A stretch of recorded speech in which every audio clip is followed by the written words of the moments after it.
Hey, you guys, Chris Dubois. I wanted to get into another teaching on why I am not post millennial or post millennialist and why I am a pre millennialist when it comes to my end times theology or eschatology, the study of the last days or end times.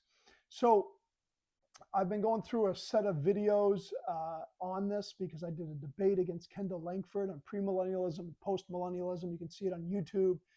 And I had mentioned already the other day, I had done a video on the introduction. Premillennialism believes that we believe the millennial reign of Christ, the future kingdom of Jesus on this earth, is going to happen after Jesus returns at his second coming.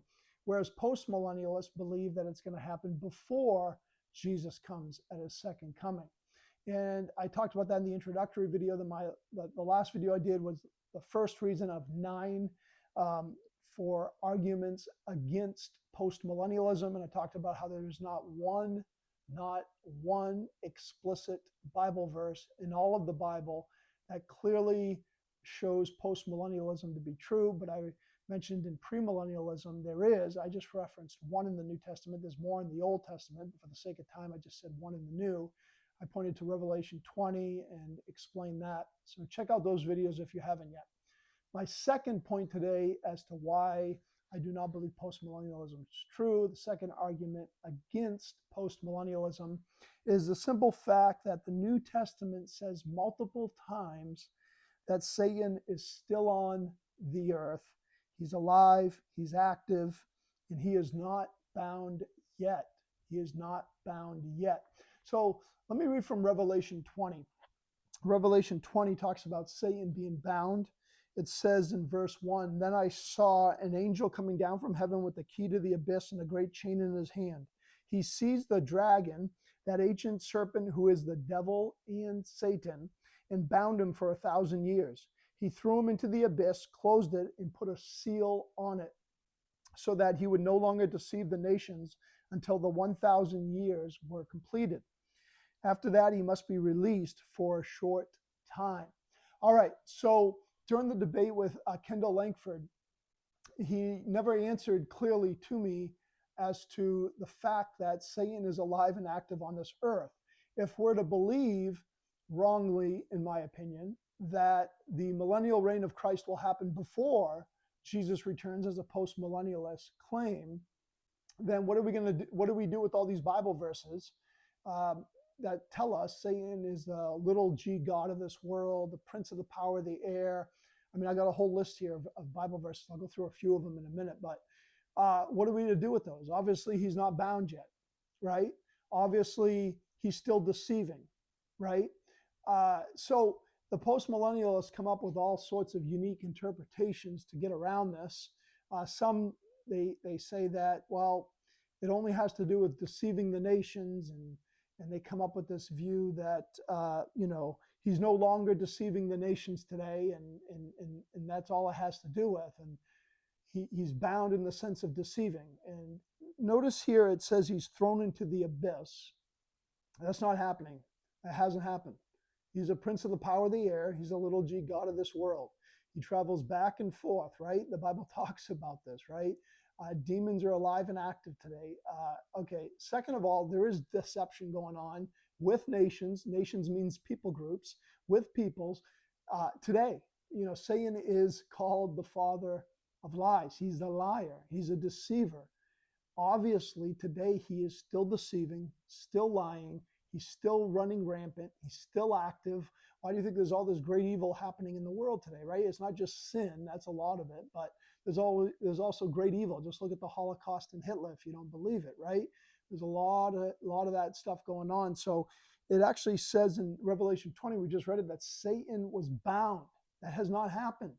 That will not happen until after Jesus returns. We see in Revelation 19:11 through 15, Revelation 19:11 through 15, that Jesus returns, right? This is the second coming of Jesus, and it's described in Revelation 19:11 through 15. He comes on a white horse, and he brings his army with him, and all of that. Notice in Revelation 20, after that, the millennial kingdom is set up, And so we know that Satan is bound after Jesus returns.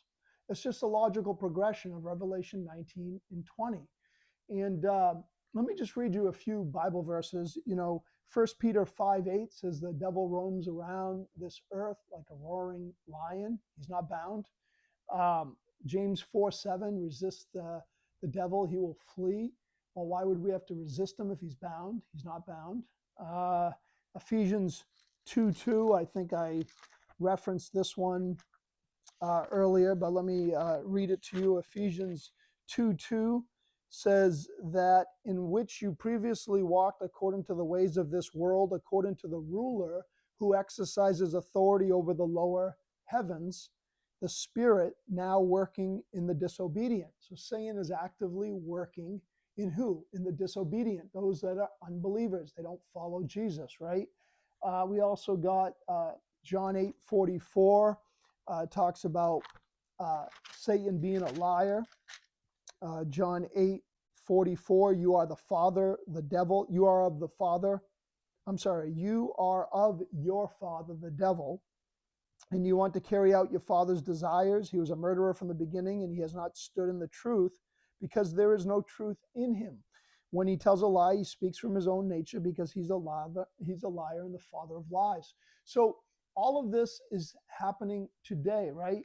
We got 2 Corinthians 4:4. 2 Corinthians 4:4 says that in their case, the God of this age, Satan is the God of this age. He's not bound. He's going to be bound in the age to come, right? The millennial is kind of the transitional age between this age and the age to come, but that's when he's bound, right? Not right now. He has blinded the minds of the unbelievers so they cannot see the light of the gospel of the glory of Christ, who is the image of God. 2 Corinthians 2:11. 2 Corinthians 2:11. I have done this so that we may not be taken advantage of by Satan, for we are not ignorant of his schemes. He has a lot of schemes. He's doing a lot of things to try to trip us up as believers on this earth, right? Acts 5:3. In Acts 5:3, we see him filling the heart of Ananias and Sapphira to lie to the Holy Spirit and the early church leaders, right? Acts 5:3. Then Peter said, Ananias, why has Satan filled your heart to lie to the Holy Spirit and keep back part of the proceeds from the field? I could just keep going and going. Let me give you one other one here. 1 Thessalonians 2:18. 1 Thessalonians 2:18 says this. So we wanted to come to you, even I, Paul, time and again, but Satan hindered us. Satan hindered us. How can they be hindered by Satan if he's bound? Like Revelation 20 says, and the postmillennialists believe will happen before Jesus returns. Obviously, that's not happening, folks. That hasn't happened. It won't happen until after Jesus returns. Remember, Jesus returns, Revelation 19:11 through 15, and then after that, Revelation 20, Satan is bound, so he cannot deceive the nations any longer. All right, I could go through more Bible verses, but I won't. Let's go to, when it comes to that specific thing, but let's go to Revelation 12:9. Revelation 12:9 actually shows that there's a war in heaven, and Satan is kicked out. Now, I believe in the context it's talking about the future. Some will say this happened in the past. That's debatable. But I think it's going to be happening during the 3.5-year Great Tribulation, and this is in the future.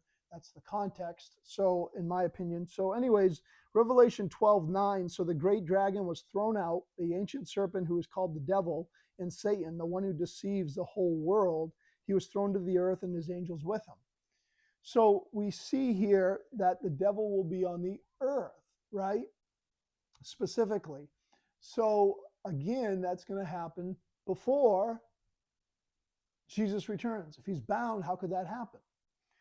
You see the issue here? It doesn't make any sense. So let's go to Revelation 16. Revelation 16, verse 13. Revelation 16, verse 13 through 16 says this. Then I saw 3 unclean spirits like frogs coming from the dragon's mouth, from the beast's mouth, and from the mouth of the false prophet. For they are spirits of demons performing signs who travel to the kings of the whole world to assemble them for the battle of the great day of the Lord, the Almighty. Look, I am coming like a thief. The one who is alert and remains clothed so that he may not go around naked and people see his shame is blessed.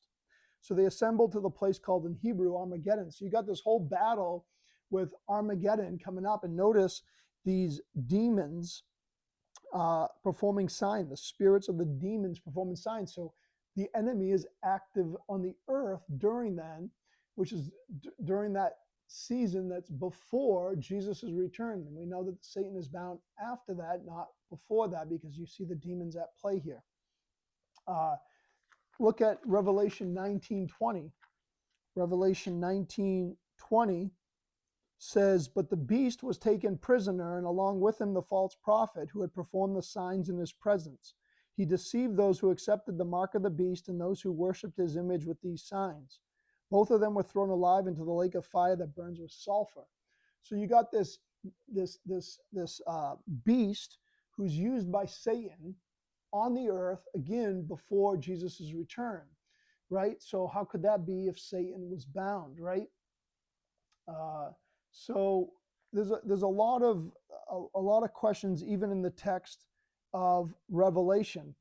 We see him active and on this earth in Revelation 12:12. Revelation 12:12 says this: therefore rejoice, you heavens, and you will dwell in them. Woe to the earth and the sea, for the devil has come down to you with great fury, because he knows he has a short time. When the dragon saw that he had been thrown to earth, the devil, he persecuted the woman who gave birth to the male child. So again, the devil is not bound. He's on the earth. This is prior to the Lord's return. So these are all reasons why, again, I am a premillennialist, not a postmillennialist. I hope that makes sense to you guys. It never made sense to me with the whole postmillennialist view with Satan being bound, which Revelation 20:1-3 specifically tells us. If that's the case, why is Satan running rampant now? None of that made sense to me. Anyways, I hope that clarifies. That's my second argument against postmillennialism. All right, guys, God bless you.